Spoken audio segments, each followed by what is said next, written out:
Let me back this off a second. Hold on.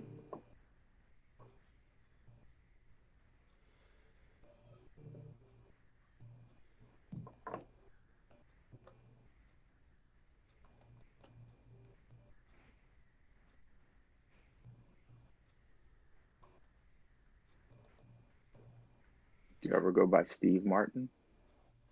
I do. Well, not really, not intentionally, but All right, we're live. I'm gonna hit this thing. Hit go. Hold on one second.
All right, guys, here we are live on Facebook.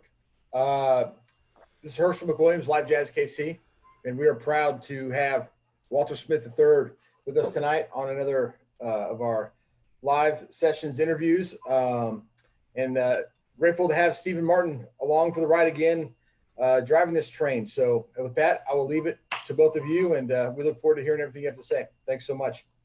Thank you. awesome.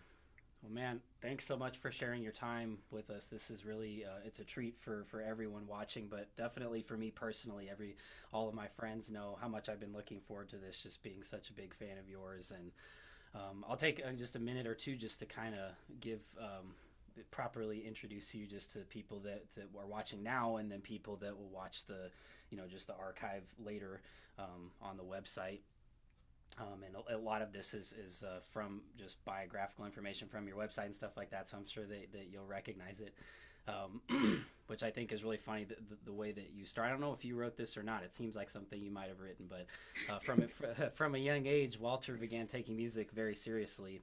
You describe one of your earliest memories as a performer as, quote, "My first gig was playing at McDonald's in Houston with another saxophone player. I took a solo on Blue Bossa. It was terrible. People clapped, and I figured if I could get away with that and get applause, how could I fail?" Right? So just blossom from there.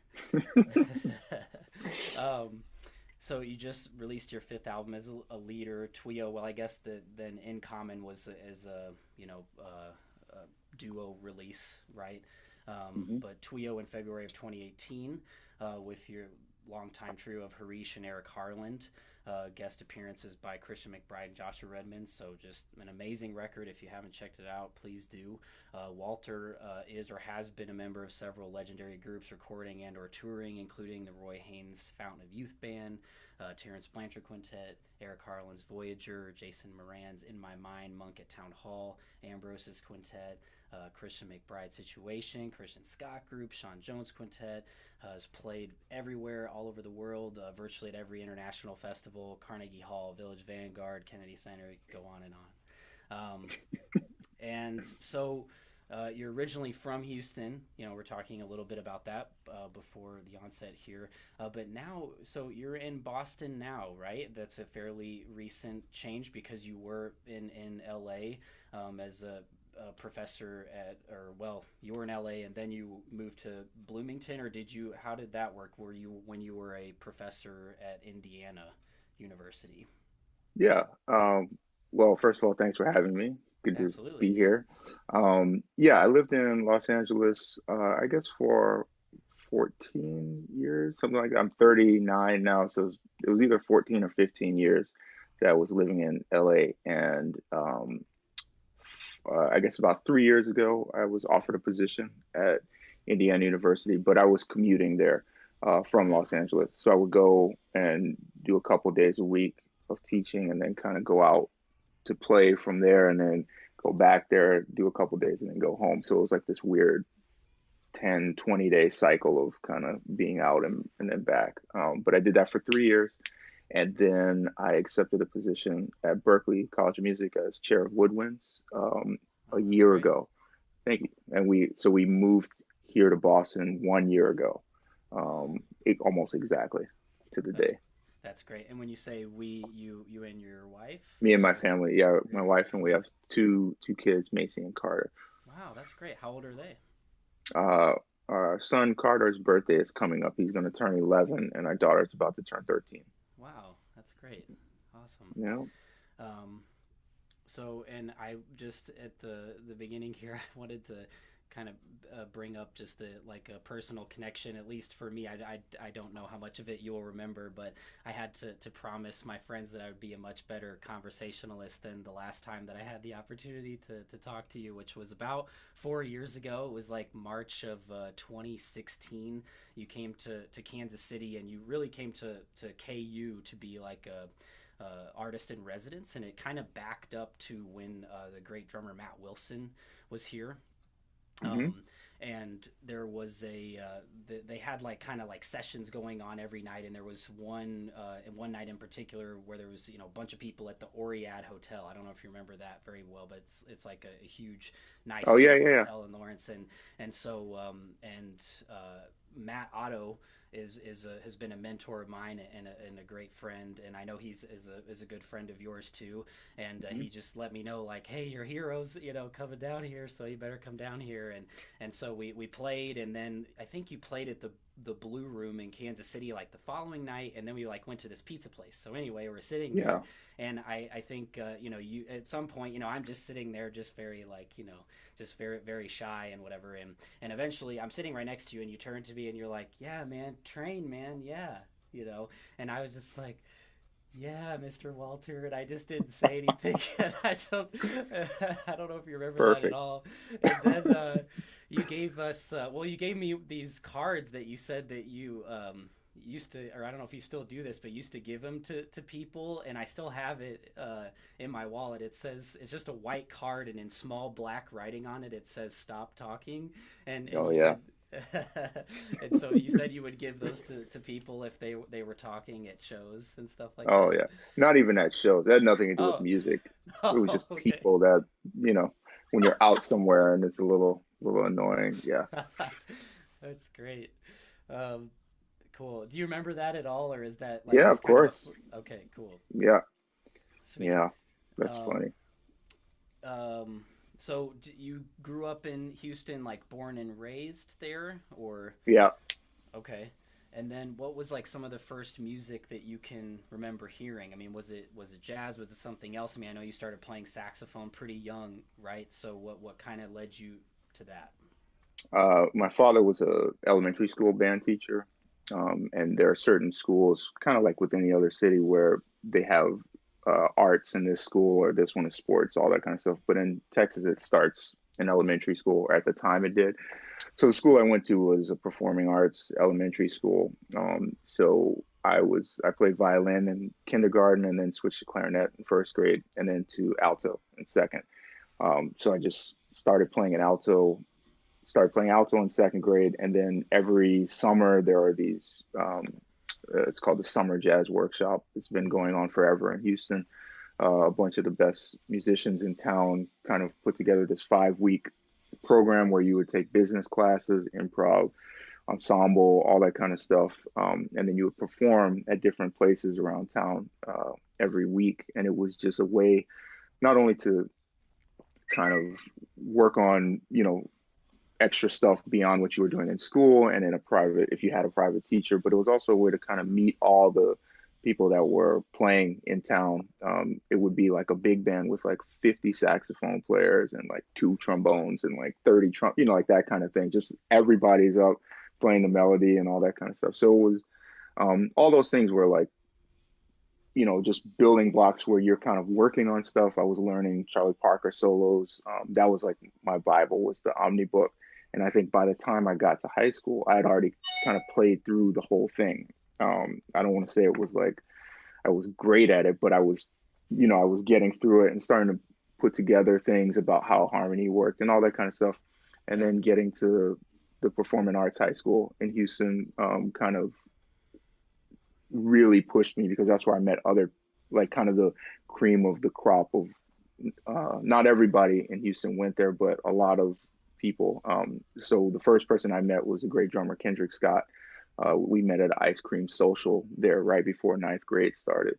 And kind of growing up with him, and then Mike Moreno and Robert Glasper were a year ahead of us, and we got there and met them. And then everybody was always playing and transcribing stuff and sharing CDs and all that. And it just kind of, a lot of the stuff we were doing just seemed normal to me. And then it wasn't until I got to college that I realized, like, oh man, like we were really, this didn't seem hard, or didn't seem like such a big deal to work on, the way that it did to some people, where it was like new. They were like, oh my God, I have to learn this tune from a CD or something. And we were like, no, man, that was ninth grade, that kind of thing. So, Yeah. so it's a long-winded answer to your question. Just always was around it, from a young age, and it was kind of the culture there where everybody was always kind of doing pretty incredible stuff with their instruments. Yeah, I can imagine that's very transformative and inspiring just to be around peers that are pushing you like that. So, um, so as far as during that time, I mean, if you had to pick a couple records or even one or something like that of just it could be a saxophone player. I imagine they're likely were saxophone records, but any records that you feel like were just really important and transformative to you, developing as a young player at that time that you were just describing. Yeah, high school mostly. Yeah. Hmm. Yeah, I mean, man, there are so many at that time. But I remember one of them that I always, even still, go back to is Kenny Garrett Triology. Yeah. Yeah, I remember riding around. It was so weird. You know how people ride around and play music super loud in their car. I Yeah. remember Robert Glasper had this Ford Escort, and we would ride around and go Oh to man. McDonald's and like have the solos. It was like so loud, like the car is shaking, but from a That's walking amazing. bass. Yeah, pretty ridiculous. That's great. Yeah, that's definitely one. That's very cool. Yeah, that's funny that you mention it that way because that's like how somebody introduced me to Songbook was that exact scenario, just like windows down, like in the car racing down the highway. Here's wooden steps, and I'm just like, Right. or whatever. Oh man. um, let's see. So I guess maybe just butting off of that a little bit, just personally, like one of my favorite aspects of your playing is really like, well, I guess how I describe it to myself in my own tiny head is like the how you stylize, the basic, seemingly nearly every note that you play. Like there's just like a I don't know, you know what I mean? Like there's like just the detail, like the like timbre that you can get, even like seemingly all even on like one note, concert C, whatever you're getting, seemingly that's like I've just it seems like to my ears I've heard across a lot of different records like maybe even a half dozen different like where oh well that's a different like timbre on that note or that's shaped differently or that's evolved since that recording or something like that. So I guess my question is what um, a lot of people, at least to me, don't really do that.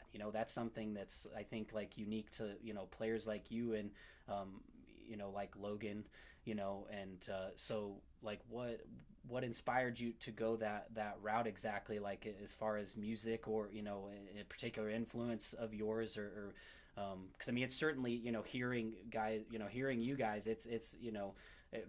I think it's had a profound impact on younger players going in that direction, where it's not, just this sort of like binary, like here's all my shredding stuff and that's it. And there's like no, seemingly attention to that, the depth of the sound and all that can go into that. So what was there like a moment that you realized like, oh, I'm really going to spend a lot of time doing that or something like that, if that makes sense.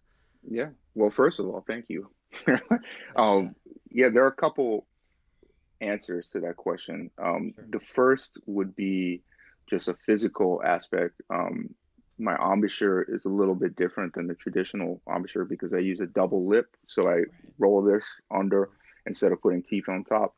Sure. So the mouthpiece has a little more flexibility in it. It's not rigid and in one place, which has pros and cons. There are certain things that are very difficult for me to do. One, having a big sound. Two, playing a lot of like all over the horn, especially as momentum builds. There is a certain amount of fatigue there, but it offers a lot of flexibility. So that's one part of it. I also play the equipment that I use is pretty large, I guess, like a around a 12 star mouthpiece and then 3.5 reeds. So it's not like ridiculous. I know people that play much more stiff reeds and bigger mouthpieces and all that. But for Sure. me, because of my embouchure and not like really focusing the air the same way, it gives like a rounder sound and it's kind of dark at times on the best days, I guess. And then the other half of it is kind of like I guess, what my musical aspirations have been almost since that same time we are talking about in high school. One of the things I was always fascinated by, I loved Branford, I loved Josh Redman, uh, I came to love Mark Turner and Kenny Garrett were like the living guys that I was obsessed with, and then it became Joe Lovano, and then like I started going back, and then I really got into Johnny Griffin and Ornette and all that kind of stuff. But the things that I saw for myself, because at that time I was not composing anything, I didn't write music at all. I was just trying to learn as many songs as possible and you know learn everything off the album solos all that but I just became really focused on the fact that I wanted to play in people's bands. So I wanted to play in Roy Hargrove's band, I wanted to play in Nicholas Payton's band, I wanted to be Tim Warfield, I wanted to be Ron Blake, I wanted to be at the time it was Sam Newsom playing with Terrence Blanchard. Like those are the bands I just wanted to be in. Yeah. And I started to think a lot about the way they would phrase and the sounds that they had to get because all three of those sounds are different and they inflect the notes differently and you would be playing along with songs and you have the notes but it doesn't sound like what the song is, you know what I mean? Sure. And it was just that kind of thing. When I got to college, this great trumpet player Darren Barrett in Boston that I was lucky enough to play every weekend with. And he had a very particular way of phrasing and his inflection and all that kind of stuff. And over time, like over like 4 years, I was able to start getting closer to playing melodies with him. I would sight read like he would put a new song down and I would be able to anticipate, oh, this note is there and it's on this chord or it's in this part of the horn. He's going to do this and play it with him the first time. Or if he did something and it repeated, like if the melody repeated, I would definitely be on it the next time, counting on him to do it the same way. So just starting to pick up on all those things and then having that at the forefront of my mind and then getting the actual professional experience, like getting to play with. I never got to be in Roy's band. I played with him a couple times. I never got to be in Nicholas's band. I think I played with him once, but I got to be in Terrence's band. And trying to figure out some of those bends and some of the things, it's just not intuitive on saxophone. And if you just play if every A is the same A, it's not going to work. You know what I mean? Yeah. So you have to really be flexible in all over the instrument and almost like I got to the point where with him, I was like practicing scales, like bending every note up and then bending every note down on the way down and then reversing it. It was just like all these things just to try to break my own patterns. But I think that's kind of my thing has always just been like, I want to be able to match whatever people are doing and be able to catch it quickly and pay attention to the details of their playing. So I guess in some way, it kind of made me focus on that with my own playing. Every note is like important. Yeah. Yeah, it seems like that.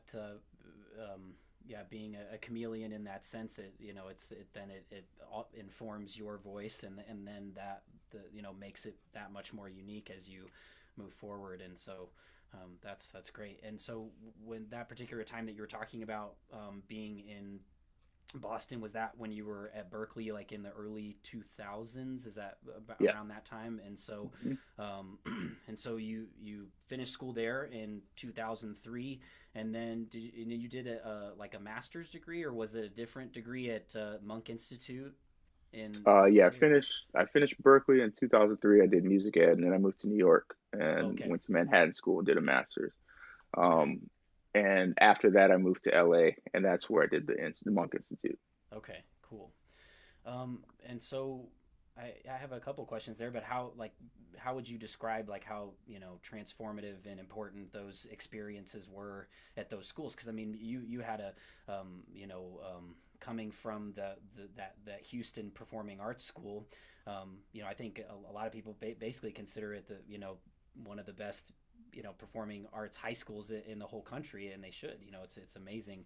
And so how what was your experience like going to these higher education, and just kind of all the stuff that's wrapped into that, because of course there's all just people are getting a little older, and there's all this things seemingly that you have to kind of to wade through, or whatever, and as you're trying to learn as much as you can, and evolve and everything. So how would you say that those experiences at the schools impacted you? Sure. Going each one is like a totally completely different phase that was really important for me. Getting to Boston, I decided on music ed. I wanted to be a college professor, and there's no actual degree, as you know, to like you can't major in college professor. So I figured that I should learn as much as I could about like, well, how do you get in front of people and teach? How do you do a Sure. lesson plan, like all the stuff that you want to know, because I always heard, and this was like something at every camp. Oh yeah, he's a great player, but he can't teach anything, like that kind of thing. I Right. heard that about people, and I was like, well, maybe there's something to it. I don't know, but if I'm doing a degree, let me do this one. So my actual time in school in Boston, as far as the actual saxophone stuff, was limited because most of my credits were towards teaching. I was in a barbershop quartet, like playing trombone, whatever, like that kind of stuff. But what it did for me was it kind of put me on this, like, I continued like that relentless practicing mentality because I knew that I wanted to move to New York and play also, but I didn't want my time there studying stuff away from saxophone to be an impediment. I didn't want to lose whatever I had been working towards in that way either. So I practiced all the time and I played gigs all the time in Boston.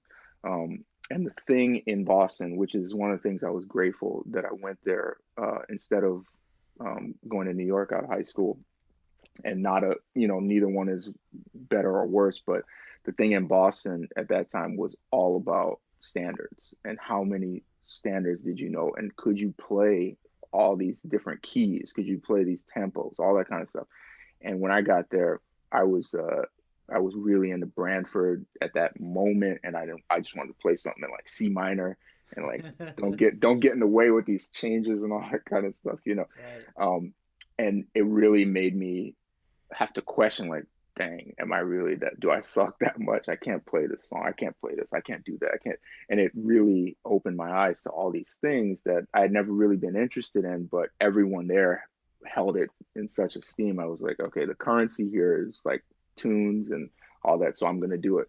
um, and that was 4 years. I think I left there with like 500 tunes and playing all these keys and knowing all this stuff and tempos. Man, I could play really fast at that time. It was fun.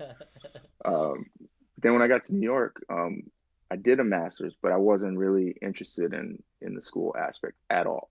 Sure. I was starting to tour, and it was really just being in New York. So it was a lot of late nights, going to see music, going to play with people.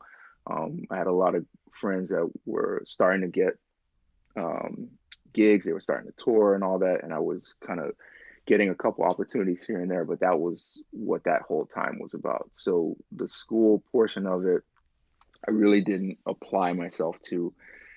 I had scholarships to both of these, and I kind of treated that one almost like, well, if I didn't, if I don't end up passing this, I guess I didn't lose anything, as other than just like missing a great opportunity to get the degree. By the time I got to the Monk thing, I just recorded my first album in New York, and I moved to LA. And that album I wrote some music for, but that was really the beginning of me composing. I just started writing, and I didn't have any study connected to it or really anything other than like sitting down and ironing out some random stuff and trying to copy stuff that I heard on records. So the monk thing was where I got to really spend time writing for a band. Basically, that's all we did. We rehearsed for 2 years, and it was a septet, so three horns, vibes, piano, bass, drums, and um, it was just composing. So I would try some different voicings, try different forms, try writing. It was almost like that thing that all composers would love to have, just someone to play your music and workshop it so you can see what works and what doesn't. And I got a lot of time with that and got a lot of mentorship from Terrence Blanchard about composition and a lot of other people as well. But he was really instrumental in that and like me checking stuff out and learning some devices and kind of getting some kind of direction towards composition. And then I felt like when I was out of that, I kind of had more of a handle. It was a good pause um, for me as for any type of band leading stuff that I would go on to do, to have that experience, because otherwise um, I would hate to think what my writing would be right now if it's already pretty bad. What would be happening if I didn't do that? Sure. Um, cool. Great. Um, so I guess more on just a little bit more on that topic and tying something else into it.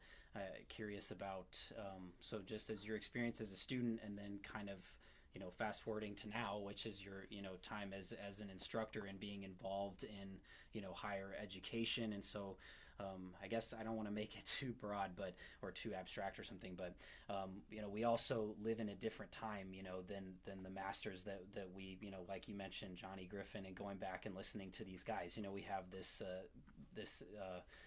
sort of atmosphere now where there's this boom of social media and how it also impacts the art form and how it's presented and everything. And so I guess I'm just curious, what are your feelings about how academia in that sense has impacted the music, and at the, I guess in a, maybe it's more of like a peripheral thing and it's totally different, but in the same way, like how in your opinion, like how social media and all that kind of stuff has impacted the art, and your thoughts about that. Yeah, I mean, the, what a big question. Sure. Yeah. There's not a there's not any right answer on Right. that. I know I can speak from my own perspective. One of the talking to Jason Moran, he's been an important person to me, and I know he always talked about his role in education as wanting to be part of the the positive uh, part of what education can be, because a lot of times there's this thought like all these people are graduating all over the place, and are they prepared to, do they have anything to offer, are they, they all have aspirations of playing their own music and touring the world. Very few people are going to have that opportunity, and for one reason or the other. And when you hear some of the people that have that aspiration, you might think, man, I don't know if you really prepared yourself for that kind of career. It seems like you were working towards something else, or you didn't really realize how much goes into this, and what it looks like as a career. And you know, you go around and you hear people go down the smalls at some point, and somebody be like, "Man, there are no drummers in town," blah blah blah, all that kind of stuff. And then you can just think about it, like what Jason's point is. Anytime someone has that to say, that means that they should get involved somewhere with education and make it better. If you feel like everybody coming up doesn't know any tunes and that's really important to you, you should start teaching people and try to get them to learn these tunes, and show them why it's important, inspire them to do it, all that kind of stuff. And I think for him, it's kind of being your own musician, being creative and having something unique to say, not only being influenced by one person, letting all the arts, performing and visual and everything kind of be a part of what it is that you do. And anybody that's had interaction with him as a teacher will tell you that that's something that's a unique perspective as far as a lot of what's out there in higher ed now. And I think, that's always been my thing, is to kind of take stuff that I've experienced and really work with students on that level and try to inspire them to kind of move beyond, like, I think what's normal for school, what's acceptable for school, what's safe in school. Just try to make it feel a little more real, I guess. But with the social media aspect of it, you can also look at all of this and say, um, I always joke that if you want to have a professional career or whatever, so little of it has to do with music, like almost none. It's about everything else. And then when it's time to look at the music, hopefully that's cool. And if it's not cool, we could still make something work. So social media has been powerful in kind of evening or leveling a lot of playing fields, because there are people that they're able to reach out to people and connect with them in a way that other people that we all revere and respect are not able to do.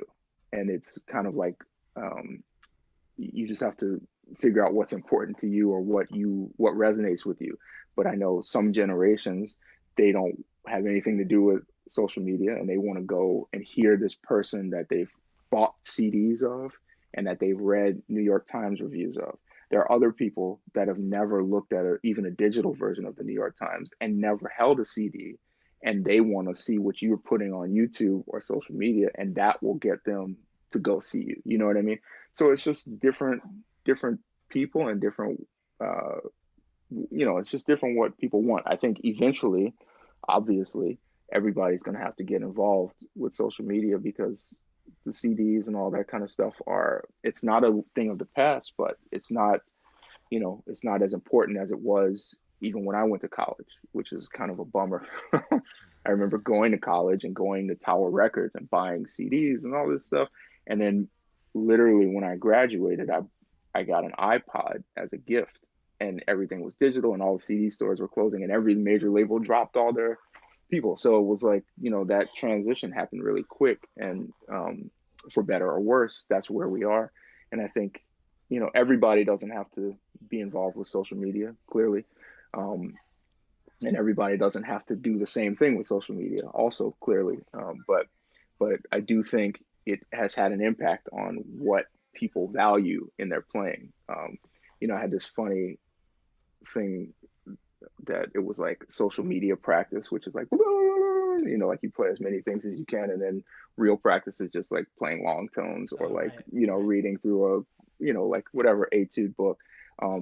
So it kind of, my worry with it is that the other thing that happens with all of the schooling and everything is that you have so many musicians that are so capable on their instrument, and you see somebody doing stuff, like if you follow a specific person on Instagram and you're always looking at them play all this crazy stuff, that's your norm. So you hear it and you learn to do it, and then you're able to do all this crazy stuff. But then when you play with people, sometimes it doesn't transfer the same way with different generations. Just depends on where people are coming from. So I think, again, there's no right or wrong. I know where I feel like that things that are important to me.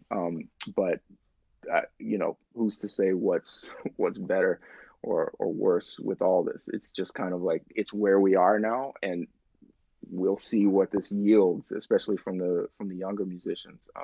I am inspired by a lot of those guys, like Joel Ross, Yep. and his band, and then Emmanuel Wilkins, who's an incredible alto player from Philly. He has his Right. record coming out Yeah. on Blue Note this month, I think, or next early July. And Okay. those guys they grew up in this.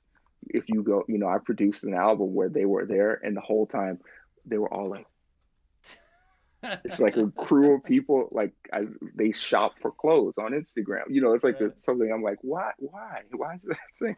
But it's just a different thing. But it hasn't affected, in my mind, anything about like their artistry or Yeah. their ability to produce music, because it's incredibly high, the level that they're playing at, and they're like, I think respectively like 25, 23 maybe between the two of them, and Yeah. all the guys in their band, and it's pretty incredible. So Yeah.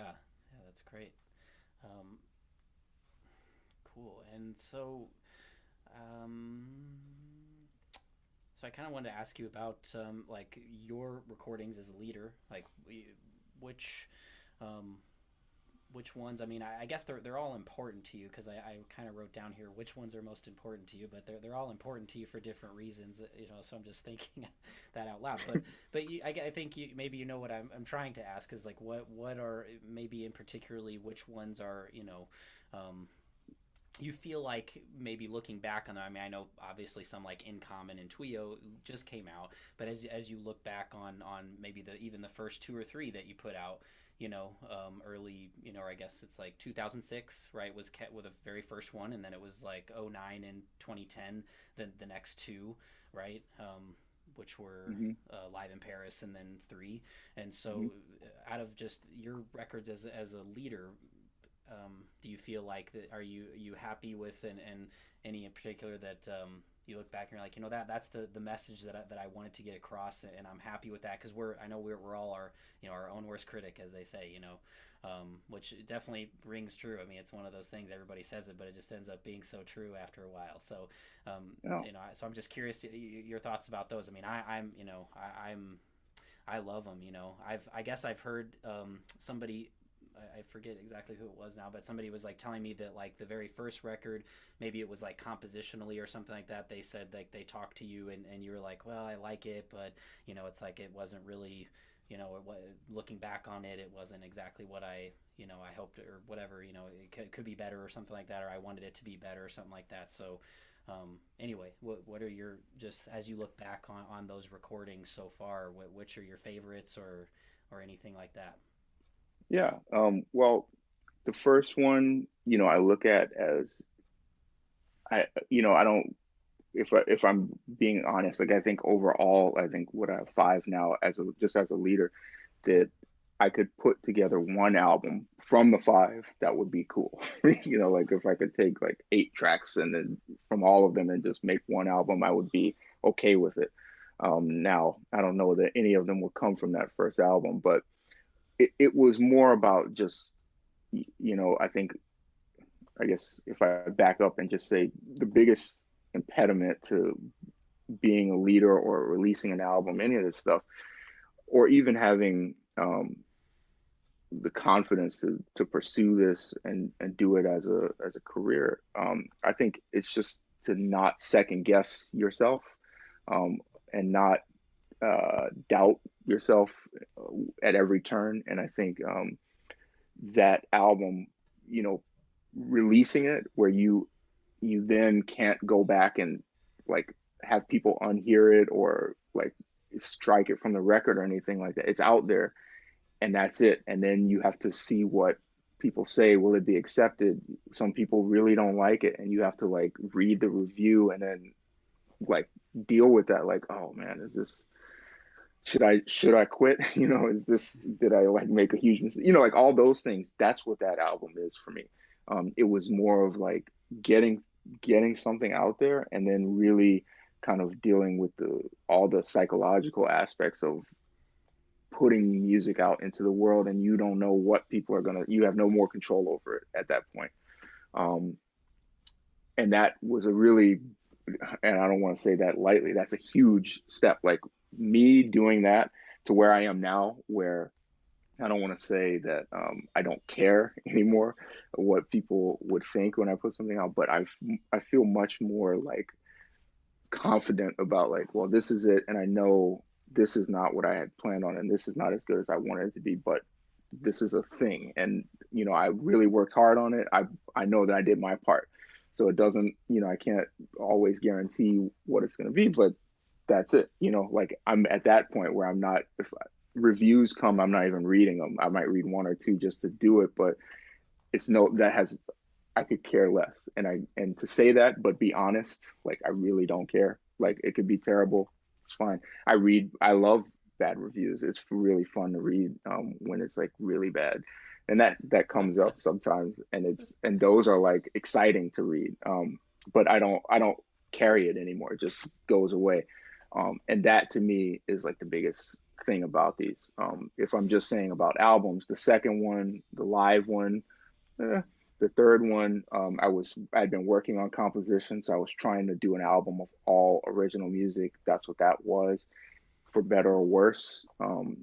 I wasn't happy with all the writing because it was still like, I put time in, but I didn't feel like I got where I wanted it to be. I felt like it was all too stressful and too frenetic. Like like I can't listen to that album in that way, like only in small doses. If I try to listen to the whole thing, it would be crazy. But the next one, the Still Casual one, which is 2014, I really worked a lot. That was one that I did for, well, long story, but it was for a label. And I spent a lot of time writing that music and rewriting it and working on it. And I felt like when we got in the studio, I realized that I hadn't been practicing the music the way that I should. So I hadn't really gotten the saxophone part together the way that I had on other ones, but the writing I felt was better, and it was music that I could play on tours and could use, and it had like an arc to it, and I was able to achieve certain things. Not not anywhere near where I want it to be, but it was like a complete program of stuff that I felt like this works. You know what I mean? So that to me was like, all the other ones were kind of me working towards that compositionally, and now I'm trying to kind of work to something better than that. Yeah. But that kind of sums it up. It's mostly confidence, I guess, would be the biggest thing that I would say about the process. Yeah. Well, and like you said, to genuinely to feel that, it's sort of like when you say you don't care, it's sort of like you mean that in like the best way possible, that it's, right. It allows you to seeming, like it allows you to, sort of approach the art with sort of the most, the whatever that altruistic, sort of a way that we want to approach it, where we're not necessarily, you don't want to do it, in any sort of way where you feel like you're pandering to somebody or something like that. It's like just being in that moment, whatever that moment is. Mm-hmm. And cool. Yeah, absolutely.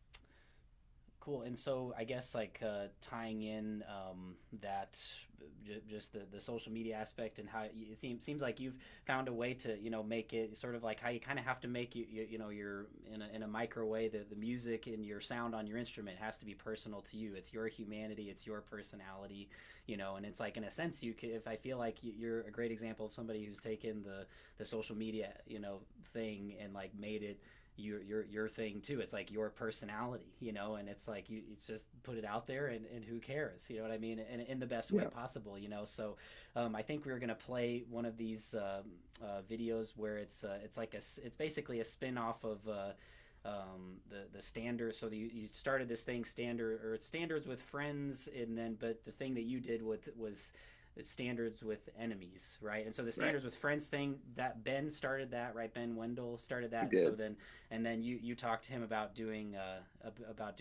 standards with enemies. So so Herschel, if we have that video in particular pulled up and play that one really quick, just as an example, that would be great.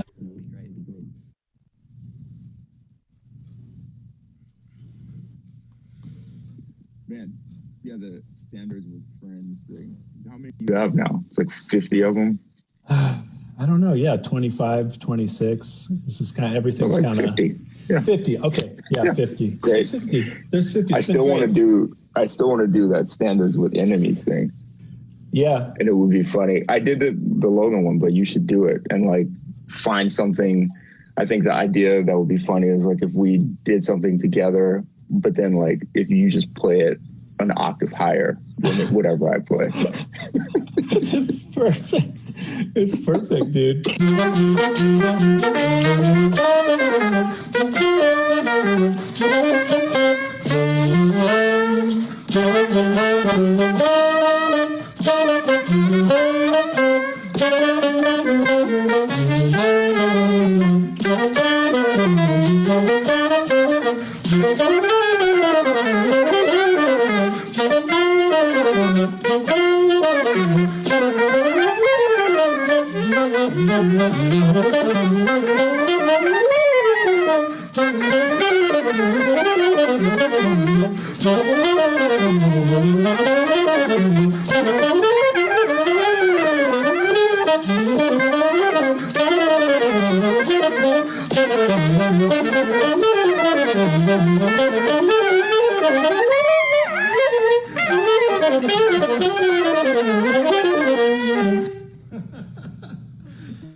and I love the ones too where it's like you know, it was like the hotel videos or whatever, and it was Oh like yeah, the, you know, it was like, I forget what the very first one was, but then I was like just hoping that you would keep doing that, because I've tried. It was the first one playing outside, it was. where yeah, and it was just like it was just, so the timing was great, you know, just like just like how music, you know, has to be good with timing. You're just like, this is how you play outside, sliding door. Now I'm outside. You know, it's Yeah, man. which is great. Um, awesome. Well, man, who are I won't take up too much more of your time. I just have a few more for you. So I know, you know, you're into sports. You commented on this clock behind me, and before we started, and then I know that you're really just kind of following you. You're into video games and stuff too. So I guess, like, are there any? I guess I was going to ask you, are there any particularly cool stories of you like meeting any athletes that you're a fan of, or, you know, did you ever do you go to like big like video game, like, you know, like conferences or something, like where you've ever tried to compete? I guess is what I'm asking, like compete in No, with video games or anything like that. no, man. If you Okay. clearly you don't have children. No, I don't. Yeah, no, no. It's just something like that I've always, I've always enjoyed. I grew up with Atari, and then I had Nintendo, and then I've just had every system since then. And then when we got married, I got all the systems, and I had them all. And then when we bought our first place, it was small, so my wife told me that all of those had to go. Like, so it was like Yeah. everything from like Sega Saturn, Sega CD, Turbo Graphics, like the whole history of it. So I traded it all in, and I've just always had a system, and I always Yeah. play games when I have time. And a lot of that, if you when you have kids, they take a nap and they'll be asleep for 3 hours, and you have to be completely silent. And it was just like, well, now I'm gonna go play PlayStation or whatever, so you Oh, kind yeah. of get it in where you can, and then you get home, you're jet lagged, you're up till 4 in the morning, got to be quiet. So, this is perfect thing. I wish I was good enough to play something professionally, because I would do that. But Yeah, yeah. yeah, that is not part of it. It's just more something that I'm obsessed with. And like right now, I just every time the generation is going to change, I've done a purge. Okay. So PS5 is coming out in Right. holiday season, so I did the PS4 purge. So I Okay. got rid of it. It's gone. All the games, like all, I deleted all my saves. That was crazy. But it's all gone, and that money went into an account, and it's there for whenever the pre-order for PS5 comes. And I have this 1 year period. I did it January 1st, so I have this 1 year period where I'm just not really gonna mess with anything and just get back to, you know, I practice a lot, but it's like only that now. That's my only option for recreation. A little basketball outside, but yeah. So I'm just eagerly awaiting PS5 at the moment. Yeah, yeah, I think a lot of people are. Yeah, So, and then sports wise, are you bigger basketball fan in particular, or do you, what are your sports allegiances is and all that? yeah. It's basketball, football, and Okay. football almost is more fun because of the fantasy Yeah. aspect of it. Yeah. So, but I still roll with the Houston team. So Houston Rockets, James Harden. Unfortunately, we've not been able to get through the last few years, but maybe in this little tournament we can pull something together. But Yeah. and then also Houston Texans, Yeah. which Brady's gone, but now we got Cam in the division. We'll see. It's gonna be Yeah. interesting. Yeah. Well, yeah, that's I remember, because, you know, being here and I've learned how to live in enemy territory, and here where the Super Bowl champion Chiefs are. It's, you know, it's like crazy to even say that out loud, but Yeah, no. it is. But I remember, it's funny because at the time, like, you know, 3 years ago when they drafted Mahomes, I actually remember most Chiefs fans were really, at least the ones that I'm friends with and were in my circles, were really upset because they actually wanted Deshaun. They didn't want Mahomes, because they were like, who is this dude? I mean, I'm sure, of course, Right. they're like singing Jubilee now, but, you know, it's like at the time they were like, who is this kid from Texas Tech? We want Deshaun. You know what I mean? And so, but Also, it's, you guys had Alex Smith, and you were really happy with him. right. No, Why yeah. why are we drafting a quarterback? We've got Yeah, Alex Smith. yeah, right, exactly. Yeah, no, Yeah, but that's but it seems like those guys are taking over the league, and that's really, I think, important. And maybe I can tie it into a little bit more of a serious topic to close here is just as they're because you sort of saw the at least these big sports leagues and stuff like that. It's like it's sort of like, in a sense, they're finally coming to their senses, but maybe they were sort of forced to, in a sense, as they see that their floor kind of comes out from underneath them in a way, which is maybe my opinion, but I think it's maybe widely shared among people that follow it. But it's like, so how is this time in particular affecting you, just like with COVID and with your family, and everybody's got to stay inside, and there's all these, obviously, a lot more attention on these really important social movements concerning equality in the country. And so how is this affecting you, and do you already feel like it's having an impact on what you might do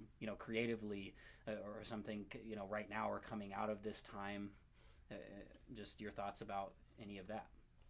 Yeah, I mean, obviously, what's happening now is it's overwhelming, especially to me.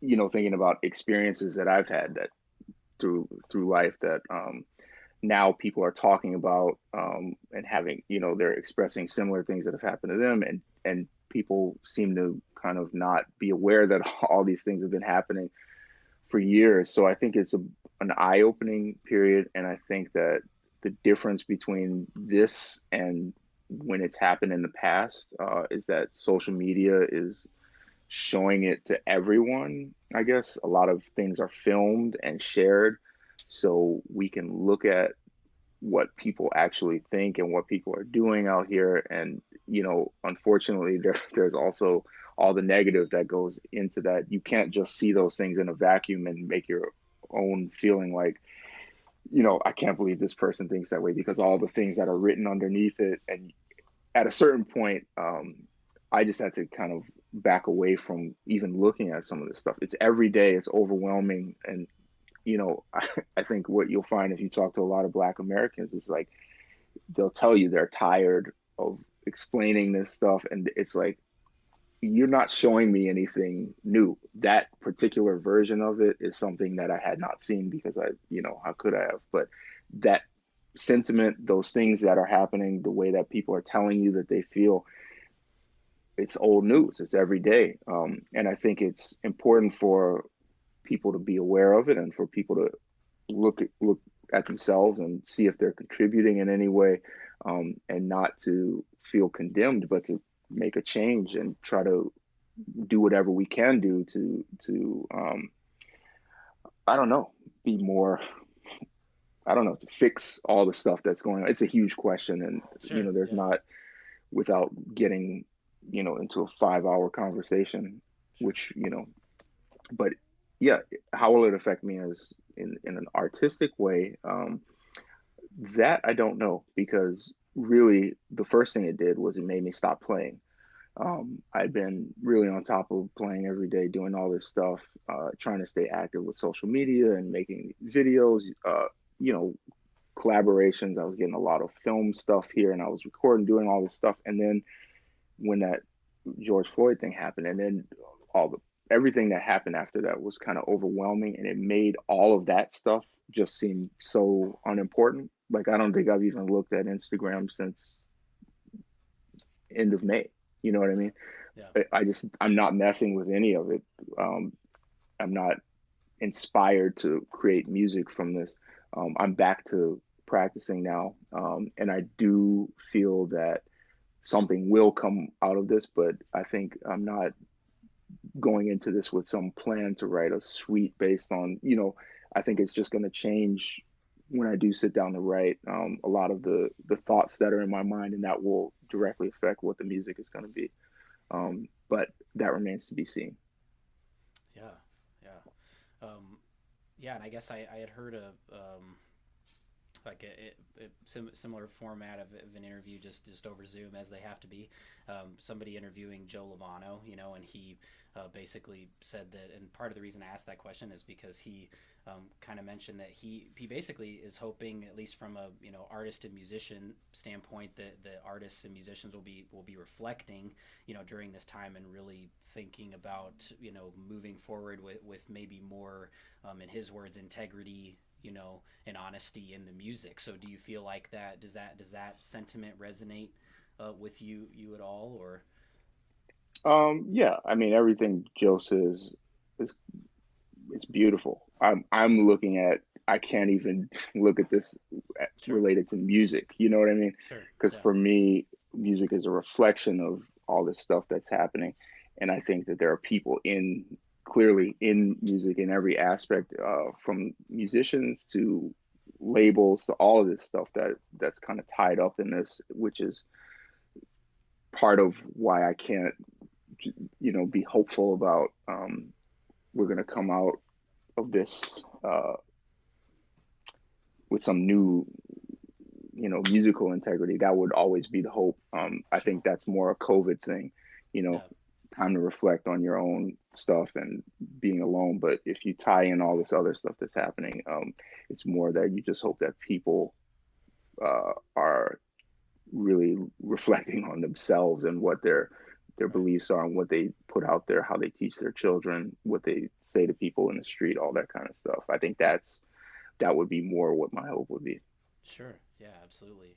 And so being here in KC, we're all big fans of Logan Richardson, and so before we go, we just wanted to play a little video of you guys. You guys have been friends for some time now. That's correct? Yeah, absolutely. Okay. Logan is my man, and as far as I'm concerned, the saxophonist of our generation. He's incredible. Yeah. Yeah. I agree. Great. Well, let's play this video, Herschel, if you have that up of Logan and Walter playing together.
what can you even say with words after that?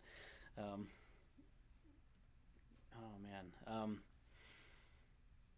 Cool. Well, man, thanks so much for sharing your time with us today. Like this is Of this course. is a special treat, for everyone. Like I said at the onset, everyone watching, but certainly me personally, just to get to speak with you and to say more than just sheepishly like hi, hi, Mr. Walter. Thanks for the stop talking Well, card. good to So see you again. yeah, exactly. Great, man. Well, please, take care and be well with you and your family during this time, and best to you as you go forward. Just in everything that you do artistically and in life and everything. So, Thank you so um, much.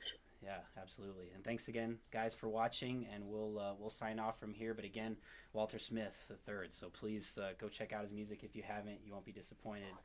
Thanks, and tune in next time. All right. All right.